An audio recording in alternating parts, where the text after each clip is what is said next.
दोस्तों, बुजुर्गों, अजीजों, ये देखिए, ये तिलता का यानी बलरामपुर बारसोई में दो प्रखंड है। ये तिलता है, इसको बलरामपुर का प्रखंड कार्यालय है। आपने देखा जो भी साहब यहाँ आते हैं, कोई आवासीय प्रमाण पत्र, कोई जाति प्रमाण पत्र, कोई आय प्रमाण पत्र, कोई म्यूटेशन के लिए आते हैं।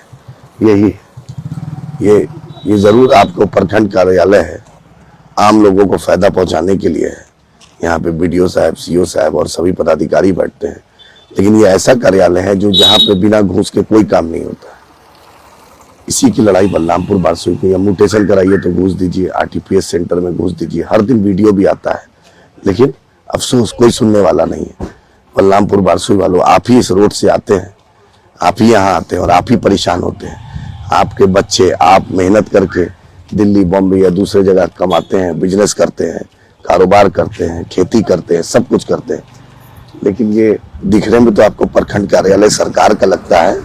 नीतीश कुमार जी ने बहुत इसको चक चक चक चक बनाया है, लेकिन जब जाके देखिएगा तो लगेगा कि ये प्रखंड कार्यालय नहीं है, ये घूस कार्यालय बन चुका है। बिना घूस के कोई नहीं होता है।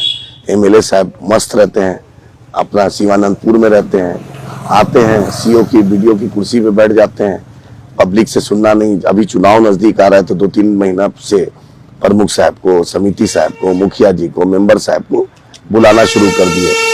मैं उन प्रमुख साहब, मुखिया जी, समिति साहब, मुखिया जी और मेंबर साहब, बीएलसी साहब, सभी से बोलना चाहता हूं कि आप खुद सोचिए, पिछले 10 साल में कब उन्होंने आपको बुलाया था? कब आपके साथ कभी एक अलग से मीटिंग की थी कि यहाँ का घूसखोरी खत्म किया जाए, यहाँ का भ्रष्टाचार खत्म किया जाए, यहाँ के जो पब्लिक को आसानी हो, यहाँ बैठने की सुविधा हो, यहाँ टॉयलेट हो, यहाँ औरतों के लिए बैठने का इंतजाम हो, यहाँ कभी एटीएम भी खुल जाए, लोग पैसा निकाल सके, यहाँ पे बेहतरीन व्यवस्था हो? आज तक नहीं होता। अभी चुनाव आ रहा है तो विधायक जी 2-3 महीना पहले से शुरू किए थे कि इनसे बात किया, इनके बहुत मैंने जो प्रतिनिधि हैं, मैंने उनसे बात की, उन्होंने बोला हाँ 2-3 महीना पहले से शुरू किया है। फैसला आपको लेना है बलरामपुर बारसोई वालों, इस भ्रष्टाचार का केंद्र यहाँ नहीं बनने देना है। आप बड़ी मेहनत से कमाते हैं, बहुत आपका खून पसीने की कमाई है, लेकिन बिना घूस के कोई काम नहीं होता है। हमारी लड़ाई भ्रष्टाचार के खिलाफ है, हमारी लड़ाई आम लोगों को इंसाफ देने की है, हमारी लड़ाई हक और हुकूक की है।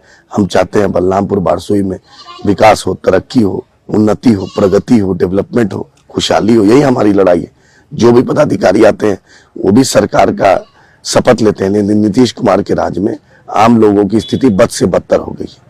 जिला से लेकर ब्लॉक तक, ब्लॉक से लेकर जिला से फिर सचिवालय तक, हर जगह लोग धक्का खाते रहता है। जो मुख्यमंत्री के प्रधान सचिव है दीपक कुमार जी, वो अपनी पत्नी को महिला आयोग का मेंबर बना देते हैं। चीफ सेक्रेटरी से रिटायर होकर महिला आयोग का मेंबर बनाते हैं। पति का नाम हटा के पिता का नाम दे देते हैं ताकि लोग जाने नहीं। और पूरी दुनिया जानती है, जो भी डीएम हो, दूसरे पदाधिकारी हो, बिना डीके टैक्स के किसी की पोस्टिंग नहीं होती है। तो जिसके चलते जो नीचे वाला जो ऑफिसर होता है उस पर प्रेशर रहता है, क्योंकि भाई जब मुख्यमंत्री के लोगों को डीके टैक्स दिया जाएगा तो वो कहां से दिया जाएगा? इसी भ्रष्टाचार के खिलाफ, इसी घूसखोरी के खिलाफ, इसी करप्शन के खिलाफ हमारी लड़ाई है। आज हम चाहते हैं कि इस इलाके, यहाँ जो आए लोग वो सुकून से आए, उसको इस गेट से मोहब्बत हो, प्यार से आए, लगे कि कोई अपना घर आ रहा है। ये नहीं लगे कि डर से कि यहाँ कितना रुपया देना पड़ेगा, कितना घूस देना पड़ेगा। लगे कि आम लोग यहाँ बैठने की सुविधा हो, पानी की व्यवस्था हो, टॉयलेट हो, महिलाओं के लिए व्यवस्था हो। यही लड़ाई है, फैसला आपको करना है। मेरी उम्मीद है अगर मुझे मौका आप देते हैं तो इंशाअल्लाह ताला 15 तारीख से आपके फिजा में बदलाव होगा। और जो भी पदाधिकारी, उनसे यही अनुरोध है, गुजारिश है, इल्तिजा है कि ये इलाका किसानों का है, मेहनतकश लोगों का है। इसको आप चारागाह नहीं बनाइए, इसको आप मत सोचिए चारागाह है। याद रखिए, हम लोग बहुत ही मजबूती से, मैं सुप्रीम कोर्ट में वकालत किया हूँ, मुझे यहाँ से लेकर सेंट्रल विजिलेंस कमीशन, मुझे एंटी विजिलेंस जो विजिलेंस कमेटी है उससे मुझे हर जानकारी है। आपसे यही बोलना चाहता हूँ, आम लोगों को सुविधा के लिए याद रखिए, आप भी अपना घर बार छोड़ कर आते हैं, आप भी सब कुछ छोड़ कर आते हैं, आपके भी बच्चे दूसरे जगह पढ़ते हैं, इन लोग भी अपना घर बार छोड़कर दूसरे जगह कमाता है। तो आपका काम है लोगों को फेलिसिटेट करना, सुविधा देना।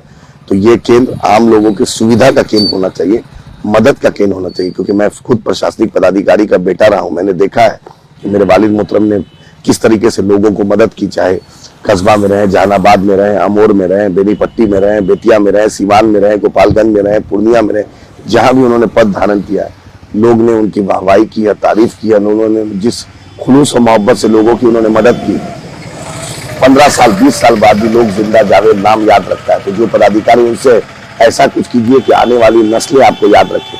आपने देखा के पाठक साहब को, यहाँ के ऑफिसर थे, देखा कि आज तक लोग बारसोई में अनुमंडल पदाधिकारी बन के आए थे, 20 साल हो गया, आज तक लोग, उससे ज्यादा आज तक लोग उनको याद रखते हैं। तो मेरा यही उद्देश्य है कि ये आम लोगों का ये ऑफिस बने, आम लोगों को सुविधा मिले। भ्रष्टाचार के खिलाफ मजलिस इत्तेहाद मुस्लिमीन में डंके की चोट पर लड़ाई लड़ने के लिए तैयार हूँ और मैं इस लड़ाई को लड़ूंगा।